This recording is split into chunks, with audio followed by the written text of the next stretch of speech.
We're here today to remember when 139 of your families and friends wanted what everyone else wanted: better pay, better benefits, and working conditions. The wives and families were right beside their husbands, sons, and brothers. And then Baltimore came bringing food, clothing, and support, showing what solidarity means.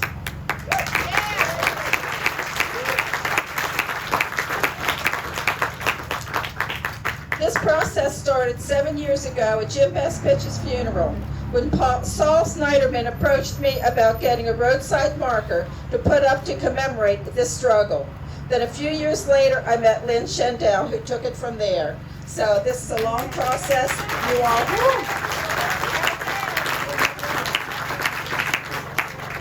Thank you very much. Thank you, ladies and gentlemen. It's an honor to be asked to come here today and share this commemoration. I want to thank Lynn for the invitation. More importantly, I want to thank all of you guys for coming out today and helping share in this on behalf of the Garrett County Board of Education. Garrett County Board of Education. That's my other job. On behalf of the Garrett County Commissioners, I want to thank you all for coming and welcome you to Garrett County. I really want to thank Len a lot. First of all, he and I ran into each other on the street yesterday, and he was worried about the weather, and then he said, "Don't worry about it, I'll take care of it." And I don't know what he did, but he did a good job with it. So thank you, Len, for that. You know, just briefly, the only thing that I'd really like to say, a lot of you in the crowd that know me know I taught history for 10 great years at Northern High School. Still consider myself a teacher by trade, even though I went to the dark side and joined administration. That's great. Thank you. You know, history is what defines a place, and it's what gives a place its character and tells a place's story.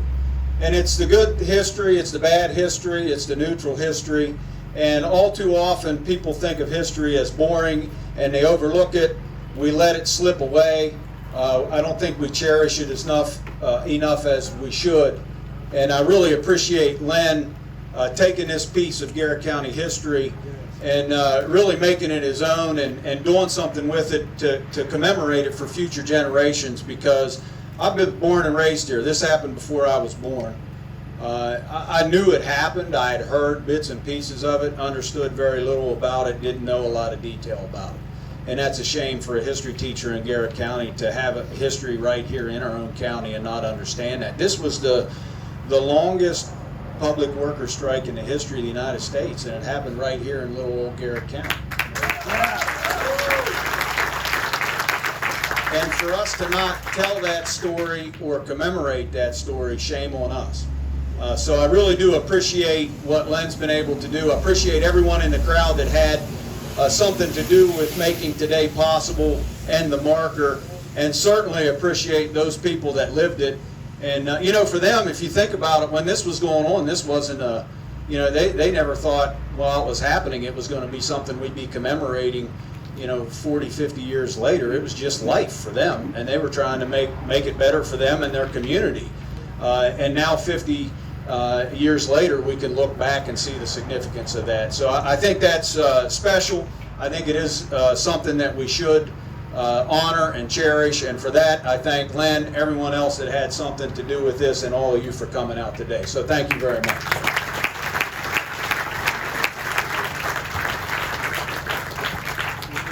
Great job. yes.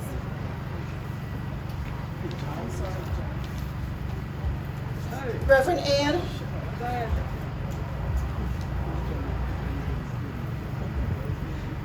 Reverend Ann Bryn from St. Matthew's Episcopal Church for Edmonton.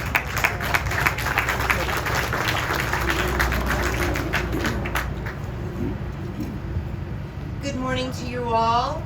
Welcome. Actually, it's afternoon, so welcome to you all. Please bow your heads or stay silent, whatever feeds your soul. Let us pray. Holy and merciful God, we ask for your presence today as we come together to commemorate the vision, courage, and dedication of the Garrett County Road Worker Strike members. We ask to be filled with goodness and light in all that we do or say.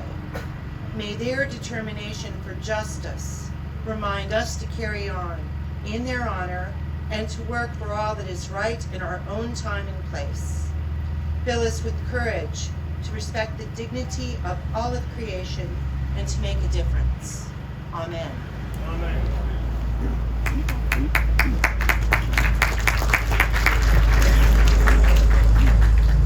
Okay, next, Mayor John Cincel, Montlake Park.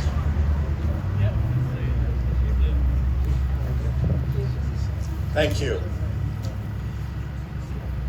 I would like to say welcome to Mountain Lake Park, but that's not quite accurate unless we move this whole tent and ceremony a little stone's throw that direction. We're outside the borders of my town, but just by a little bit. Nonetheless, we're certainly the closest town to this monument, and it's a pleasure to have it here in one of the main entrances and exits to our town. You know, over the years, I've thought about this since Lynn asked me to just say a few words, and I'll keep them brief. But over the years, labor unions have gotten a bum rap, in my opinion.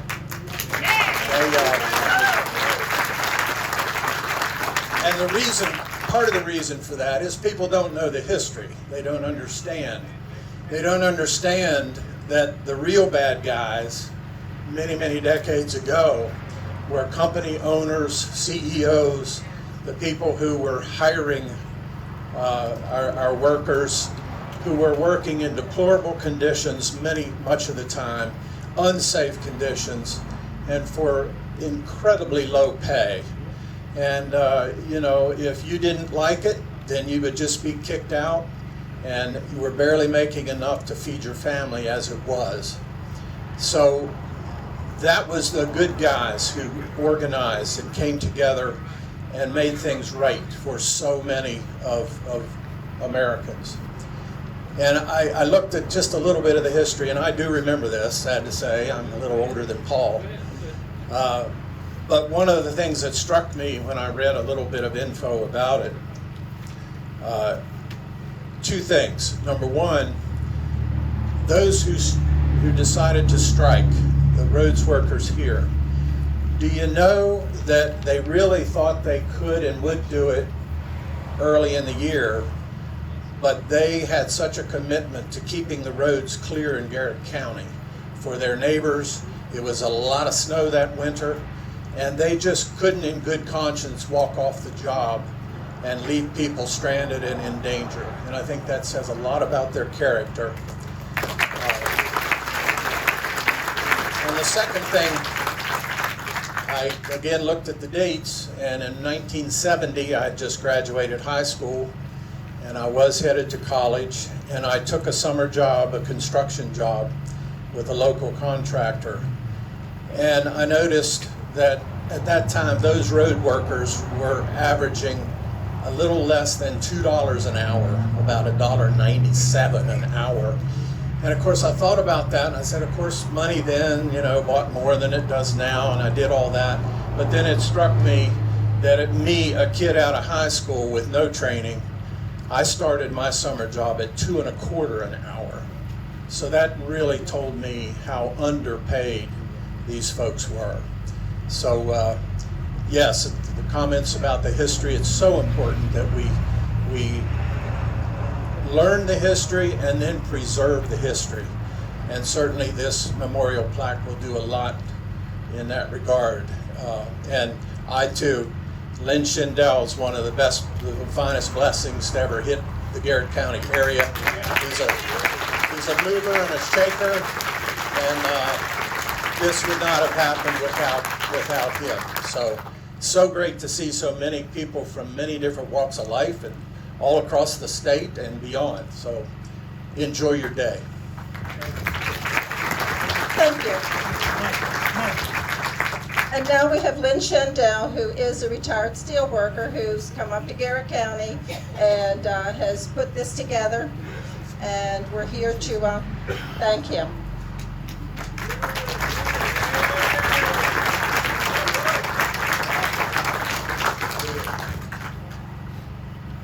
Thank you very much. What a great turnout.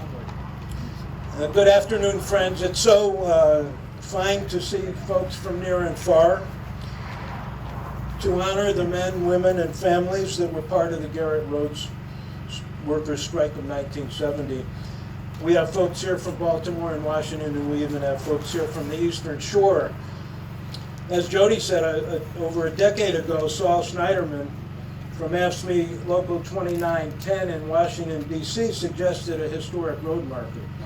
And it's taken a while, but we got it done. And we got it done because of the support of people, so many people and individuals in Garrett County, in the state of Maryland, and outside the state of Maryland. So we thank the Western Maryland Central Labor Council of the AFL-CIO for requesting the road marker. And we thank so many who sent letters supporting the request. Former Garrett County Deputy Sheriff and Director of Juvenile Services, Wayne Wilt, sent the first letter in. And he's the longest standing AFSCME member in Garrett County. And after Wayne sent the letter in, numerous residents, labor organizations, historians, and notably the chairman of the Garrett County Board of Commissioners, Paul Edwards, followed suit with letters. Peter Kurtz, who heads up the Maryland Historical Trust, said that he's never seen this much support for a road marker. So it's been my deep honor and reward to spend the last couple of years talking to the families, to the few strikers that are left and their families who shared their remembrances, and also the representatives from AFSCME who helped them organize. Families shared with me their remembrances of the long hours their loved ones spent plowing the roads in Garrett County's brutal winters. They didn't bring home overtime pay, however. They were given compensatory time in the summer. A former county leader told me he carries the indelible image of roads worker Delwood Freeland standing on the back of a truck throwing cinders with icicles hanging from his hands, from his arms.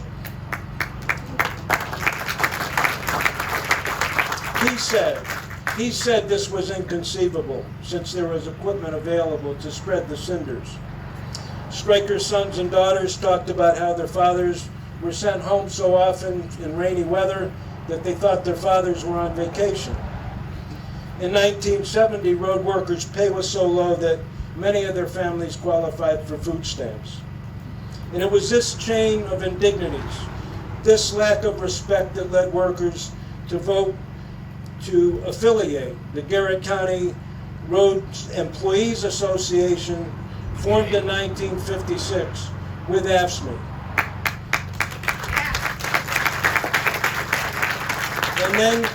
And then to ask the commissioners to recognize AFSCME as their bargaining agent.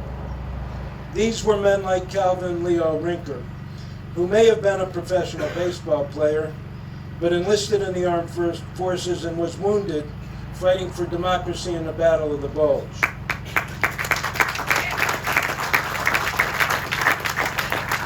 These were men like Don Kolaw Sr., who served in World War II, then worked in Crellin's coal mines, but was evicted from his company-owned house after supporting an organizing drive by the United Mine Workers at Cray Coal Company in the early 1950s.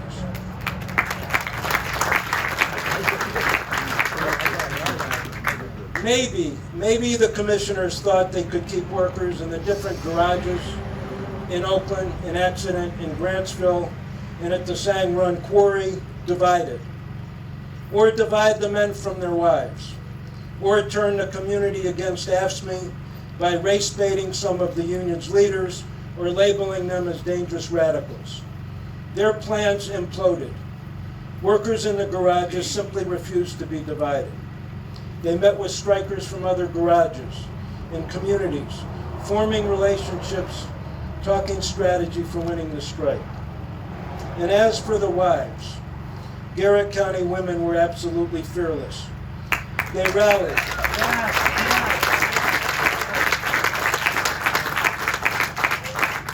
They rallied. They sat in at the courthouse. They wrote letters to the editor. They let the commissioners know every day that they and their families were standing with their husbands in their right for a voice on the job. The strikers at AFSCME never ever took this community for granted. As prior speakers said, there was a deliberate decision not to strike in the winter when they could have brought the county to a standstill. And they also never let the commissioners attack their union without a response. Families were having difficulty surviving months on strike. And it was the union that mobilized the first strike support caravan on June 6, 1970, 51 years almost to this day.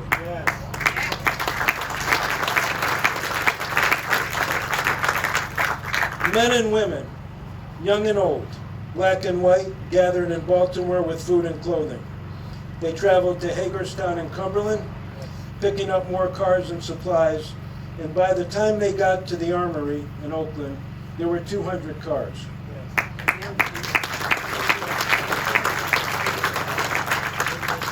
Local clergy members tried to intervene and facilitate a settlement, but they were rebuffed by the county commissioners who said, "You save souls, we'll save the county."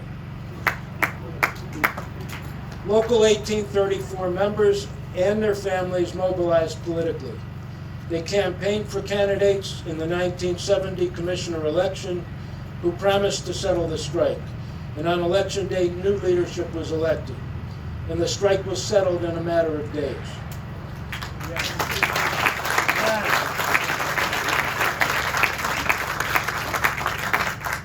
The strike and the election of 1970 moved the entire county forward, not just in how the county treated its workers, but in how it treated our elders, our youth, our health care, our sanitation, our schools, our hospitals, and our economy. Today, we mourn the many strikers and their wives who've passed on, and we so wish they could have been here for today's honor. And we also honor the memory of the lone commissioner who stood by the roads workers, Alan S. Dick Paw. There's a road at Garrett College named after him.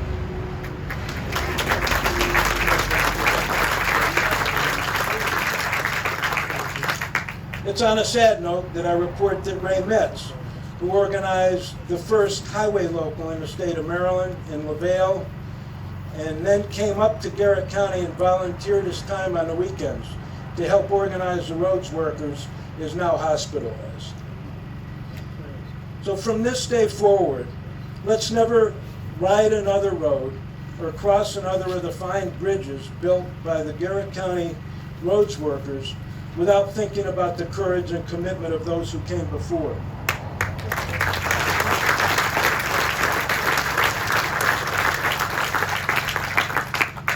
Let's never forget the precious truths that they left us with, that the only way to improve the lives of working families is to raise our voices, to support one another, and to defeat those who would manipulate us into hating on other working people. That is how we honor their legacy. Yes.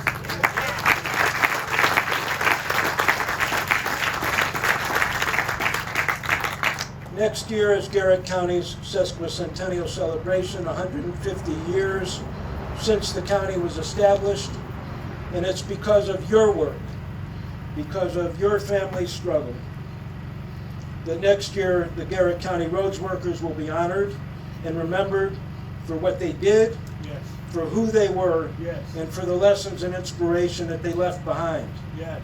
Thank you.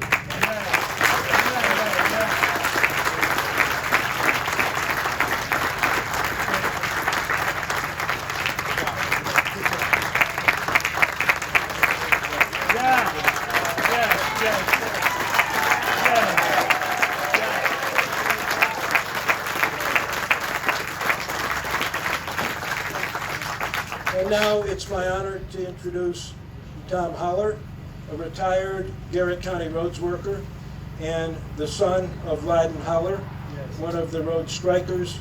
Tom has gone out and called folks and made sure they got here and done everything he could to honor his father and the other folks who led this struggle. So, Tom.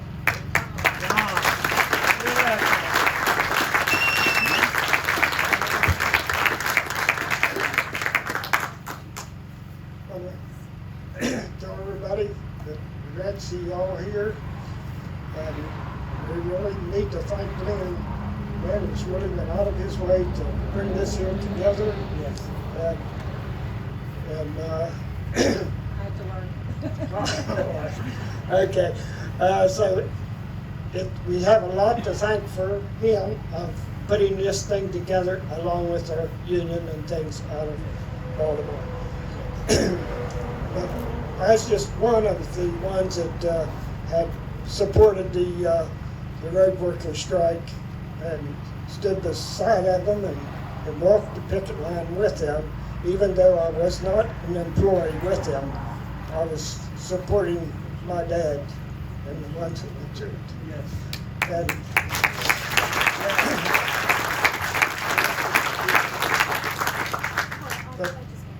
but the main thing is I'm sure glad that this hadn't come along a few years ago so they could enjoy it. That is the main thing. But I'm glad that the families does take pride in what they are now, and we're glad that they are supporting them yet and stand behind their families. Yes. And I certainly appreciate it.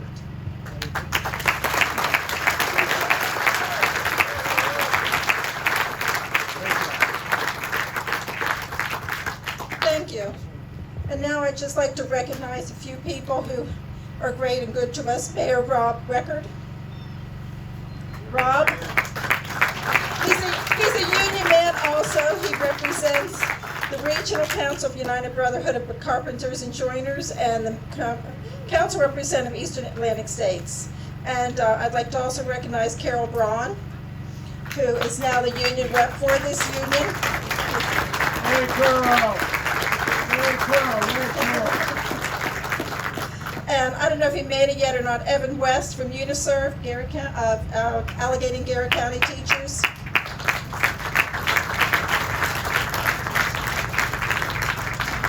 And now next I'd like to introduce, as some of you already know, John Gates, who has been here before and is a representative of the teachers union.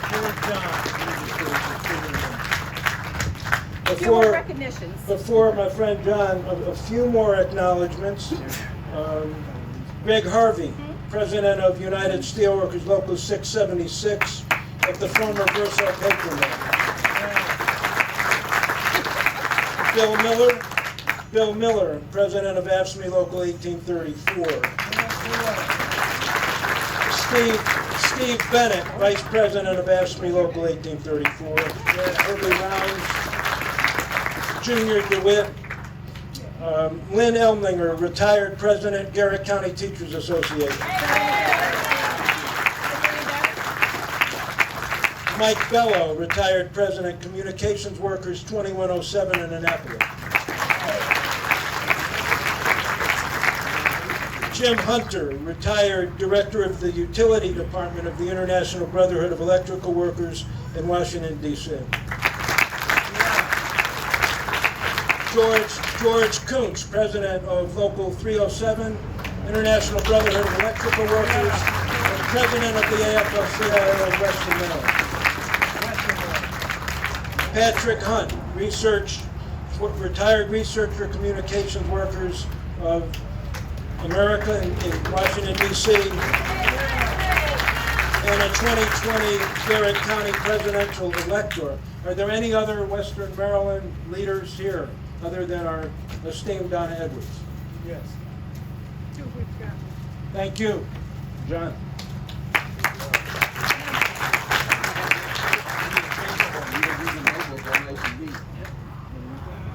Thank you. Good afternoon. Good afternoon. Jody, I may need your assistance to make sure my papers don't fly away here. I am John Gates, the former business rep for AFSCME Council 67. I worked with two different Garrett County presidents during my 10 years here. I worked with Kathy Lyons, and I worked with Jeff Friend. Kathy was little in stature. However, she was big in commitment when it came to fighting for the rights of the membership of Local 1834. Sometimes communicating with our own members is a challenge. There'd be times when we would, that she'd be challenged at a union meeting because of the way she handled the situation or a grievance. She'd always listen to them, and they'd have their debate, but when the debate was over, they realized Kathy was right, and they backed their seats and sit quietly. And I got to remember, Kathy's like this, and she's the president of this road workers, 140 men, but she was tough as ever. She was a very good person. Jeff Friend, I saw Jeff when I came in, president's work. Jeff, you still here? Where are you? Hey, Jeff. The Friend name goes back to the pioneers of this county, and Jeff knew the politics of this county. He'd be on my negotiation teams, and Jeff knew how to read people well. And we'd be negotiating, and he'd say, "John, hold back on that one. Don't concede to that yet. Don't do anything." About a week later, we come back to the table, same issue. Jeff said, "Bring it up again." Some way, somehow, Jeff knew the right people. The issue got moved. And I appreciate Jeff for all his support. I also want to take a moment to recognize other AFSCME reps that served Local 1834 over the years. As Lynn said, my good friend Ray Metz, who is also president of Western Maryland AFL-CIO.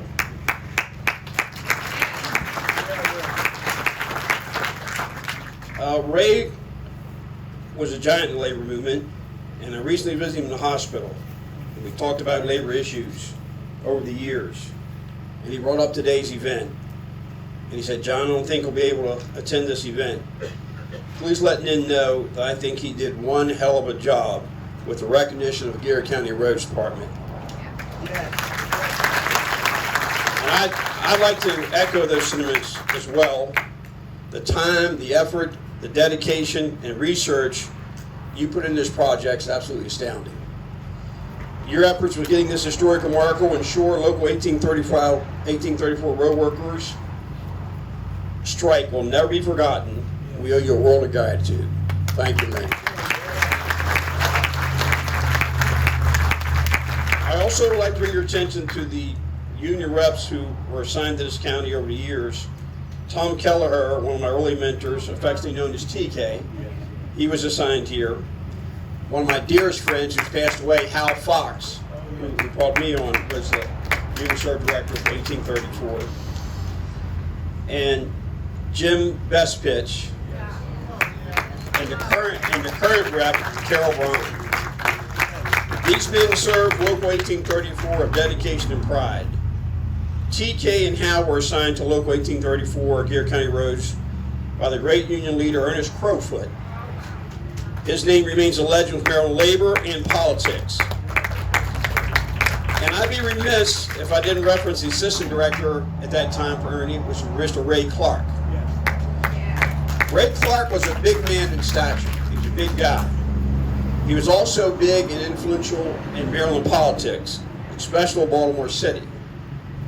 Now, when Ray, and Glenn and I remember, when Ray would say something's going to be done, it was going to be done. He was no nonsense guy. So, remember I told you I was talking with my friend Ray Metz. These Rays get confusing here. We were going over some labor issues over the years, that things we had done, and he started talking about the strike in 1970. And he says, Garrett County workers are having trouble with their basic needs: food, clothing, funding, the whole bit. Well, Ray Clark in Baltimore says, we're going to support our union brothers up in Garrett County. Yes.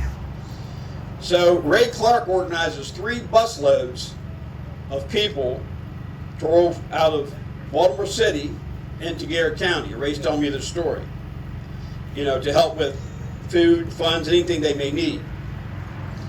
So Ray says that when Oakland folks looked up and saw the Union brothers from Baltimore City roll in here, he said He said this town was buzzing for weeks. But they saw what real unity was. Now, I was assigned to Garrett County by my good friend and the current executive director, Mr. Glenn Middleton, who is here with me today, and his chief of staff, George Geeson. A lot of time with these guys. But any time when I served in Garrett County, and I would call Glenn for any of the locals, especially Garrett County, Glenn always gave me the same answer. John, whatever you need, you got it. That's the way Glenn responded to this Western Maryland area. And in fact, the 20-year anniversary, I have some photos here. I'm going to try to get them to Lynn, get them blown up so they can be kept here for historical records.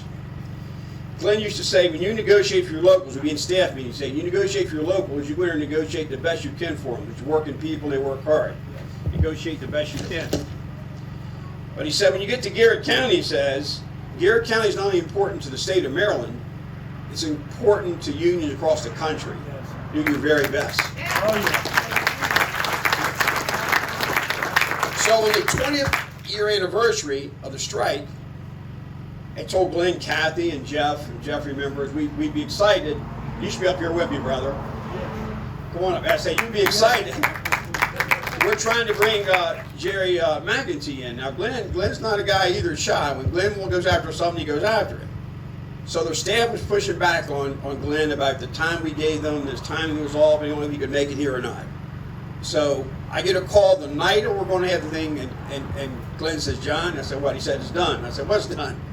He said, McEntee's coming. You have someone over to Cumberland Airport. Believe it or not, we have an airport. In West Virginia. In West Virginia, he says, you have somebody over there to pick McEntee up. So I spread the word to our Garrett County people, and we're all elated that the international president, who's just been around the country fighting different battles, changed his schedule under Glenn's convincing him to come out here and to recognize that 20-year anniversary. I called my brother, who's in Cumberland. I said, Steve, need a favor. What is it? Same answer as Glenn. I'll do it. Brings McEntee up. I think McEntee rolls in right in. It's time that he's been introduced for that night. And it was one heck of a night. And I've got pictures maybe later to share around. A lot more folks were around then who were involved in that strike. But that's the kind of support you have from AFSCME Council 67. And it is a big organization. And Glenn has always been there for me, as I was a rep here for over 10 years with 8 different locals. He's always that way for Garrett County Local 1834. So I think we should give him a hand as well.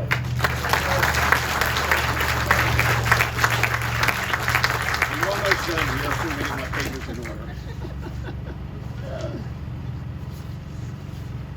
So I just want to close with this. Dr. King was assassinated in 1968 in Memphis. Now, a lot of you are labor leaders, so you really know why he was there. But most of the general public thinks that Dr. King was there for one of his organizations, voting rights, or he was there for school equalization or voter registration. But AFSCME and organized labor in the early 60s and 70s, 80s, the civil rights movement and the labor movement walked together. Yes. Dr. King was there because something similar in Memphis was happening with AFSCME sanitation workers. Yes. He was requested by Bill Lucy and Brother Jones, the president local there, to come show them support. Yes. That's why Dr. King was assassinated. He was there in that where he was assassinated. He was there to support the same type of struggling events that was occurring here in Garrett County 2 years later. So I transition that to say, I want to channel a little bit of Robert Kennedy to end this out. And his quote, I think, is appropriate to bring forces together. I'll try to channel him a little bit. Each time an individual stands up for an ideal or acts to improve the lot of others, or strikes out against injustice, they send forth a tiny ripple of hope, and crossing each from a million different centers of energy.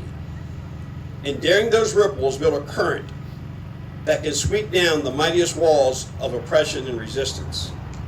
That's what happened in Garrett County. The ripples went out, the resistance comes up, and the wall was swept down. So it was my pleasure and honor to serve Western Maryland, and especially Garrett County Local 1834. God bless you.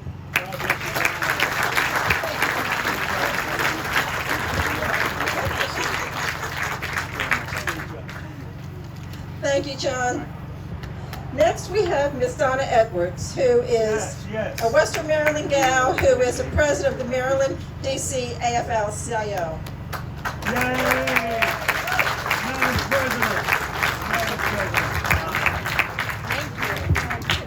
Good afternoon, sisters, brothers, family, friends. What a celebration. I want to honor the families and the men and their children and the wives who made this happen. And also let you know a little bit more about who I am. I was born, reared in Cumberland, Maryland. I still spend half my time in Cumberland. I am a mountain woman. Do not call mountain women country women, because we aren't. We are mountain women. There is a big difference. And I also grew up in Allegheny County, which you know was the bastion of unionism in this state for many, many years. And in the 70s, in 1970, I was still in high school. And I remember my father, who was very involved with the PPG Glass. He had been the vice president of that local for a while. We did our boxes and our volunteers, and even at the schools, we put together, boxes that we brought up here to support the strikers. And it was a community thing, not just for Garrett County, but for all of Western Maryland. So we have recognized George Coots, who is the president of the Western Maryland CLC. I heard a speaker say that Garrett County was founded about 150 years ago. I can tell you that several years ago we supported the 110th anniversary of the Western Maryland Central Labor Council. That's how strong labor has been in our part of the state. And I also, before, got to meet some of the wives that had held up the strikers. And I want to tell you, I'm the first woman ever elected president of the Maryland State and DC AFL-CIO. So, we've come a long way, but we've had 40 years since here. And by the way, I've been an AFSCME member for 45 years. I worked for the state. I was president of AFSCME Council 3 now. It was 92. With state employees, I was a social worker. And I've lived our history. But let me tell you, we've been under attack for these 40 years. And we have to understand, looking at this crowd, how this survived. This was a victory. Because everybody lended a hand. Everyone supported the right of these workers to have dignity and respect on the job. And that's all workers ask, is give us a voice. Let us have the right to collectively bargain. And in this state, one of the main things I do is lobby for labor. And I'm so proud that our mountain counties, Garrett, Allegheny, and Washington, recognize the right of workers, if they choose, to form a union and collectively bargain. That's something we've got to be proud of, because there's a few counties still in Maryland that you can't do that. They're just not allowed. So I want us to celebrate all of that, and I want us to understand that being union has nothing to do with a political party. It means celebrating the right dignity of people who are working, who are bringing home a paycheck and putting food on the table. And we are a very diverse group, and we know that we can support each other in any fight that we have to bring better wages, better benefits, and a better quality of life to our community. As you heard, our strikers cared about the community. Workers live and care about the community. And that's all we ask, is to recognize that and stop attacking unions. For 40 years, unionism has gone down because of policies, and the wage gap and the wealth gap has just skyrocketed. So let's embrace this. In fact, when I was driving up here, I said, oh, look at the revival tent. No, that's us.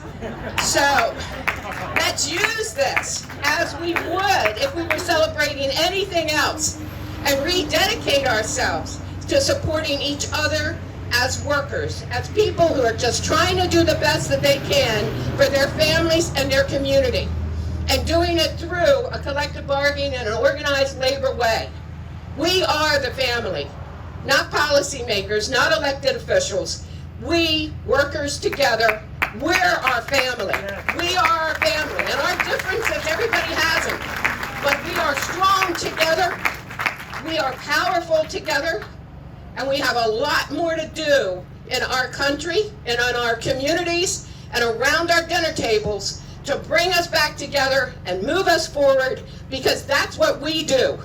We go to work every day in order to make it better for everyone else. Yeah.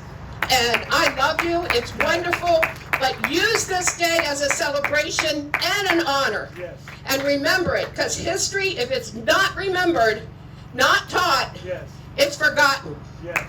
And we cannot forget and repeat what we've been repeating. So thank you. Thank you. I have the pleasure, I want to thank Lynn for all the dedication and all the work you did. I want to follow up on John's story, because as president of AFSCME, the state employees, I had them do a convention at Rocky Gap right after it got established. And I asked for President Jerry McEntee to come also. And again, we had him fly into what we think is an airport in Cumberland. So we're like, no, you won't be taking one of those planes. It's going to be a little smaller so that it doesn't run off the runway. And he got there, and it was a very rainy night at our convention. And I want to tell you why I'm saying this, is that the story wasn't forgotten. He told about coming here to Garrett County, and he told about the strike and the courage and the solidarity of this community. You know, I'm the firstborn out of West Virginia. I'm born in Maryland, and in my family. And I want to tell you, I know what our communities, how we bond together. And so it's very important. And I want to introduce, Lynn, you did the history, and you did the work, and you got the monument out here. But there was Wind Beneath His Wings, and it is our leader and the director of AFSCME Council 67, Glenn Middleton, who always thinks about making sure we have a revival tent, we have food, you have dirty cloths up, and you have t-shirts and giveaways. Glenn, you are a powerful, remarkable leader. Thank you.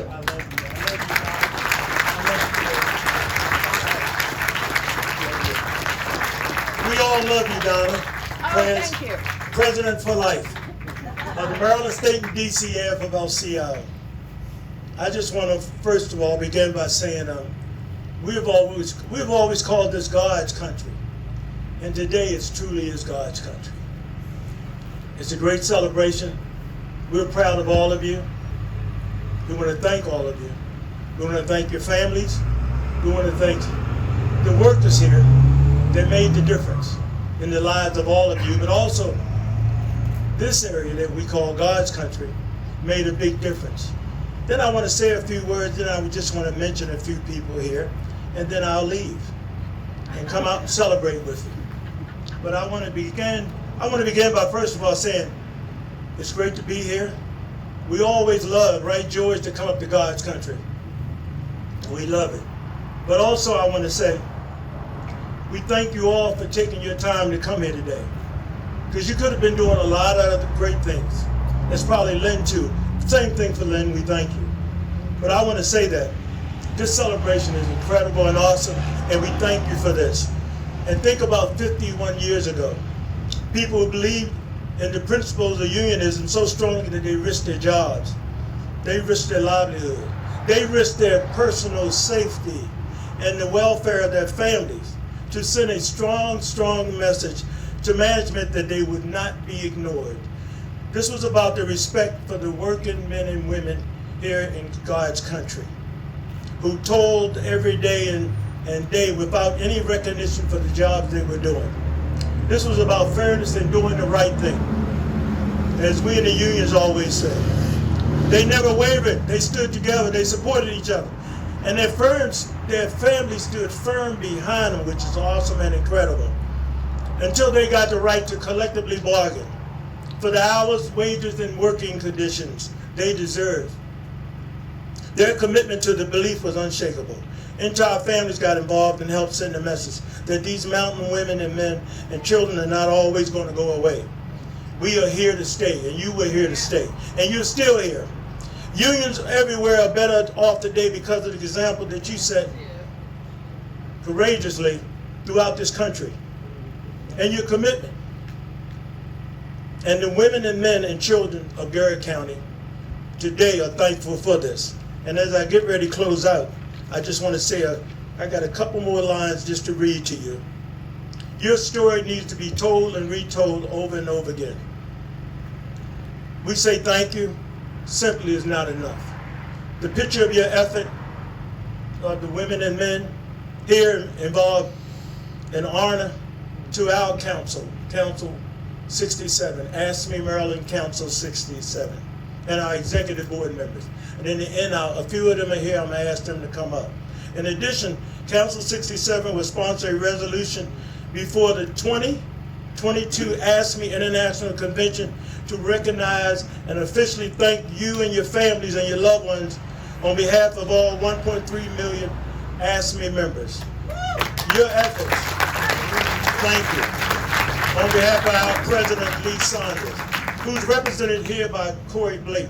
Corey, who's on staff with us, but he left us to work for the International. And we're glad to have him there. He's a true friend. Your efforts as I close out made history and a road marker placed in your honor will help and keep that memory alive. Thank you, Len. And thank you, God bless you, and all of you. Whenever you drive past that marker, just wave. George said, make sure I say this, George Geeson, and smile because you know why it's there and what it stands for.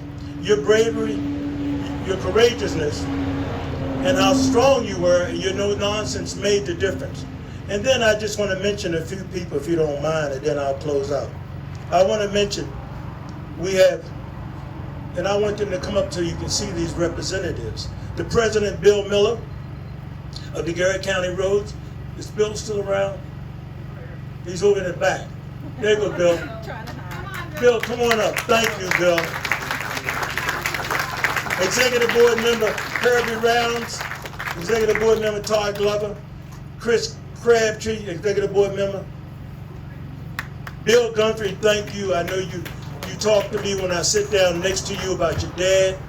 We want to thank you all. Thank you, Mr. President. Thank you. We thank you. So I wanted to say that. Thank you, brother. Thank you, brother. You have two. And Carl, you come up too. You're the representative for God's country with all these distinguished representatives. Thank you all. Thank you all. Thank you. Again, I just want to tell a brief story. And then I want y'all to stay because I wanted the staff to come up too. And the representative, Corey, the representative. I want George, our chief of staff, to come up in a minute. But I just want to say, I have one story to tell you about Baltimore City. I started in Local 44, which is the Baltimore Municipal Employees, back in the one part of the 70s, I'll just say. 4 years after the strike in the 70s, I started working for the city in corrections at City Jail. George was the one that interviewed me, and now we're both working together. But I want to say this to you, and he's our chief of staff. I want to say this to all of you, that as the executive board members come up so we can speak to them, would they come up now? Dorothy, who else? There's David in the back, executive board members. Come up, please. And then I just want to close out and say to you that, and then the staff come up because George and them put it together. Don, George, Neil, Mike, because they put it together. And Corey's represented the national president. And then as I close out, I just want to say that there was a strike in the city of Baltimore in '74, and I participated in it. After I got hired at the jail, I was only there for 3 months. And I walked out with the strikers, all the corrections people. And what happened was I lost my job for a few months, for 3 or 4 months I lost my job. The strike was April the 18th, and they didn't bring me back to July the 1st. I got hired back. This guy was responsible for me getting hired back.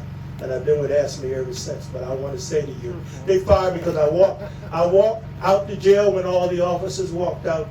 I'd only been there 3 months, and they said they're going to fire you if you walk out. Well, I told them my dad was involved in the strike in '58 when I was 10 years old. And my dad took all of his kids down to Bethlehem Steel. I lived in a small community called Turner Station in Dundalk. And he took us all out of school for 3 days to walk the picket line down at Bethlehem Steel, 5 miles away across the bridge. We walked the picket line. And all of his kids, there were 6 then, it was a total of 7. 6 of us were taken out for a whole day to walk the picket line. So when the jail went on strike, I walked out too. I just didn't think I was gonna get fired. George told me don't do it, they're gonna fire you. They fired me. But I got my job back 3 months later though, which is great.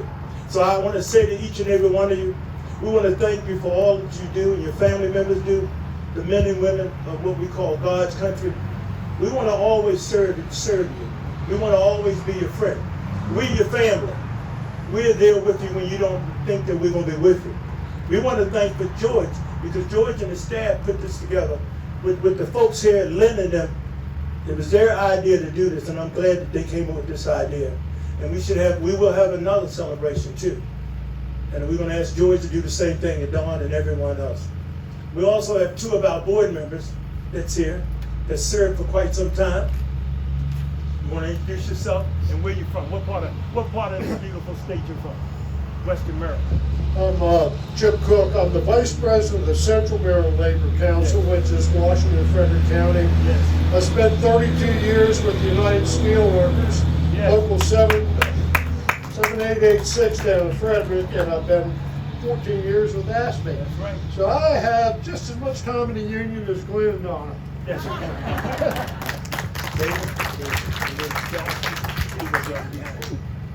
Thank you. I'm David C. Basler. I'm from Local 434 in Baltimore County.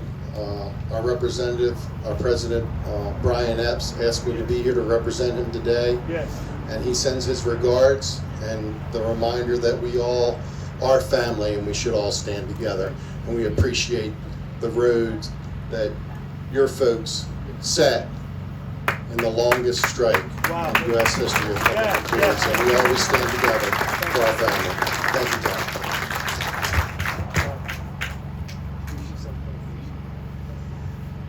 I'm Dorothy Bryan, part of the Executive Board. Matter of fact, Secretary Treasurer for the Executive Board of Council 67. And I didn't want to miss this great, marvelous celebration because it meant so much. It meant that the guys back in those days were fighting for the same right that we are fighting for today. That's that we have good working conditions, equal pay, and have a substantial pay that we can feed our families. And we want to thank you for doing such a marvelous job and putting this together, Jody and all the rest of the people up here. Thank you, and Jody. how do we say thank you for doing such a good job? Thank you, Jody. Don, we want to thank you for all your help, George. Did you want to say anything? Just thanks to our videographer and photographer. Mike Bradley and Neil. All around Neil. Gophers. Whatever you need, they're there for you. That's right. Mike and Neil. What an intro. That's really sweet. Thank you. And as I mentioned to you about those Local 44, those 5 leaders of that local drove up here in the morning time and then drove back to Baltimore before it got dark. They did it for several weeks and drove up here, left 6 o'clock in the morning, And they told me all the stories 4 years later, in 1974, when I started meeting them. And I want to thank their families, but especially all of you. And we want to thank our international president. You ready? Family's here. Want a couple other family members helping. Take it off.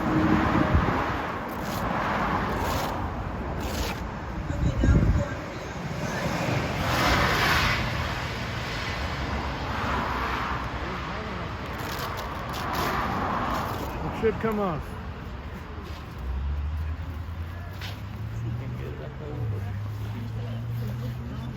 Need a tall guy.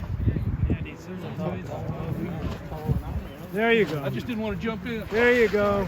There you go.